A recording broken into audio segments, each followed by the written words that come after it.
ലോക്സഭാ ഫലം പുറത്തു വരുന്നതിന് മുൻപേ തന്നെ ആഘോഷങ്ങൾക്ക് തിരികൊളുത്തിയ ബിജെപിക്ക് മുന്നിൽ വലിയൊരു ചോദ്യചിഹ്നമാവുകയാണ് നിതീഷ് കുമാറിന്റെ ചാഞ്ചാട്ടം. 240 സീറ്റുകൾ അടുത്ത ഭൂരിപക്ഷമുള്ള ബിജെപിക്ക് ഇനിയൊരു സർക്കാർ രൂപീകരിക്കണമെങ്കിൽ നിതീഷ് കുമാറിന്റെ പാർട്ടിയായ JDUവിന്റെ 16 സീറ്റും TDPയുടെ 13 സീറ്റ് കൂടി വേണം. പക്ഷേ തെരഞ്ഞെടുപ്പ് കാലത്ത് കടുത്ത അവഗണന നേരിട്ട നിതീഷ് കുമാർ ബിജെപിയോട് ഇപ്പോൾ മുഖം തിരിച്ച് നിൽക്കുകയാണ്.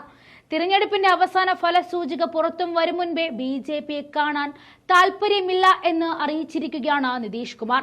ഇന്ത്യ മുന്നണിയിൽ നിന്നും 2 മാസം മുൻപ് ബിജെപിയിലേക്ക് ചാഞ്ഞ നിതീഷ് തിരിച്ചു ചായാനുള്ള എല്ലാ സാധ്യതകളും കാണുന്നുണ്ട്. മോദിക്ക് ഹാട്രിക് വിജയമെന്ന എക്സിറ്റ് പോൾ പ്രവചനങ്ങൾക്ക് പിന്നാലെ JDUവിന്റെ അധ്യക്ഷനായ നിതീഷ് കുമാർ കളം മാറ്റത്തിന് ഒരുങ്ങുന്നു എന്ന സൂചനകൾ നേരത്തെ തന്നെ കിട്ടിയിരുന്നു.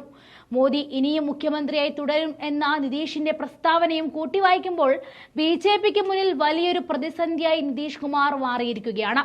വിജയപ്രതീക്ഷയിൽ വിപുലമായ ആഘോഷ പരിപാടികളുമായി മുന്നോട്ടു പോയ ബിജെപി നിതീഷ് കുമാറിന്റെ മുന്നിലൊന്ന് വാടും.